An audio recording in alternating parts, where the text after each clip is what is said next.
Mozart, who he was. Yeah. And then expand from that into this idea of how African American musical influences influenced some of the classical music and what era that was. Yes, yes. With the Black Mozart, his name was Joseph Boulogne de Saint-Georges.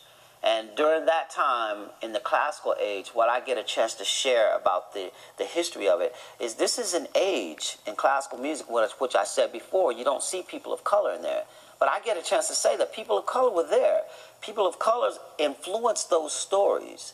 During the same time in that age, you had Negro spirituals and everything driving society.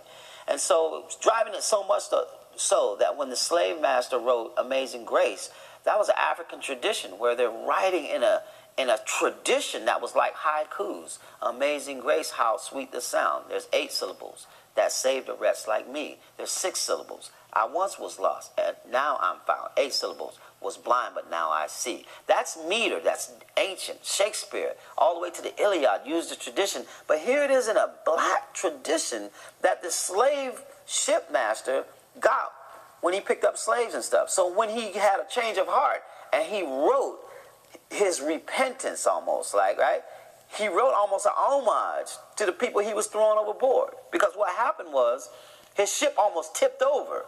And he was like, Lord, have mercy. And he was like, thought about how many people he threw overboard. And now he felt how they felt. And he just had a conversion.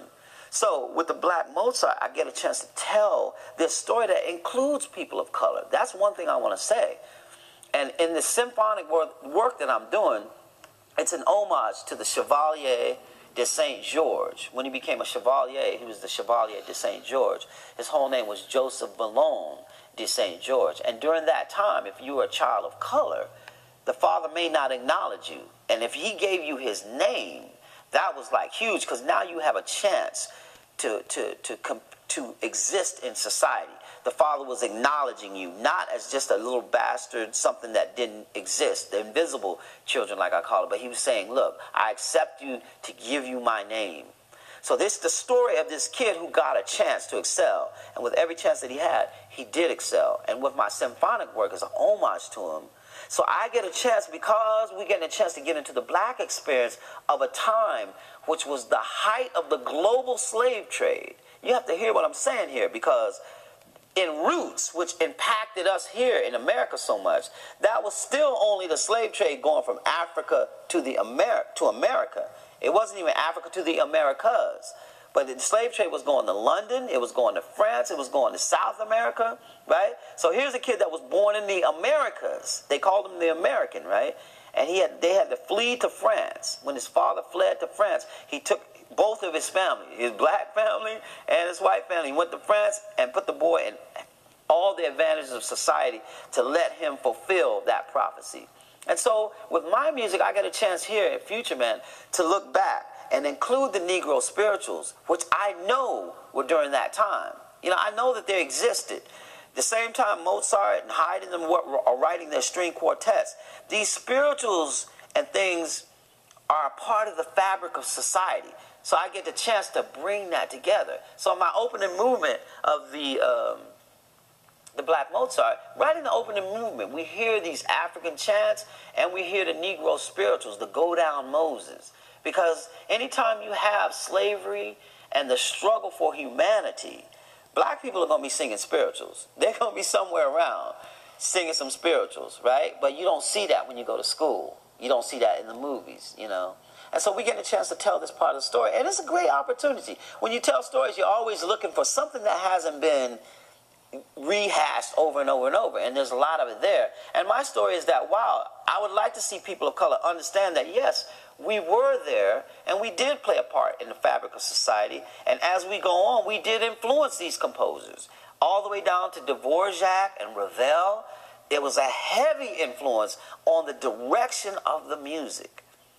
You know what I mean? So basically, there's a moral to the story. Anytime there's music, you should pay attention to what people of color are doing, because it's going to influence the music some kind of way. pivotally. You know what I'm saying? So even during that time, the Negro spirituals are being sung, and it's influencing. It's influenced St. George's music because he's a person of color like that. You know, but as we go on, we start to see how the fabric of society is really coming together, what the struggles were, you know. And I don't know, did I answer everything in the question? Yeah. Yeah, but, you know, yeah, this symphonic work is just an homage to a great hero of that time and the struggle for enlightenment. You know, it's not just a fact that it was an age of enlightenment, and the struggle for enlightenment. And with that, I include the Negro spirituals. I'm including all the elements of black culture that I know, you know what I mean, because I was born with it. My grandmother them sang those same verses with the meters and all the hymns. They just didn't know it was all metered up. But every single hymn was like a haiku with a special meter to it. They just didn't know. They just in the tradition doing it. But because Dvorak said, pay attention to what's happening with Negro melody, that's what he said. Pay attention to what's happening in the black church. So I did it, literally. I'd go home, I'd be asking questions. You know, and my grandmother was saying, that's just how it goes. You know, that's just how it goes. And then I showed them the meter, and they were like, there's nobody in this church that knew that every song was metered out like that. And I've got some videos somewhere where they're wording the hymns out and they're counting every single time comes out. So anybody out there with education, interest, go when next time you go to church, pick up your hymn book and go to the back. Usually at the back of every hymn book, there's a table of meters. And in that table of meters, you'll see numbers. It'll be like 7557. Those numbers are syllable numbers of how every verse is going to run in that particular hymn. So every particular hymn has a meter. And so it's kind of cool. I'm jumping around. If you watch Dead Poets Society, which Robin Williams is talking about, every poet has his meter, you know. So, again, when I'm teaching this now, I'm talking to hip-hop artists. What if you understood meter like that? You already understand rhythm, but what if you chose to just spit your meter out? Boom, and then you change it. You know what I mean? Now, wow, you have another kind of art at your disposal, just like when we learn haikus in school. Most people can remember that. But this is like advanced haikus in the spirit. In the spiritual text. In the beginning was the Word. The Word has a lot of power. The art of the Word is very powerful.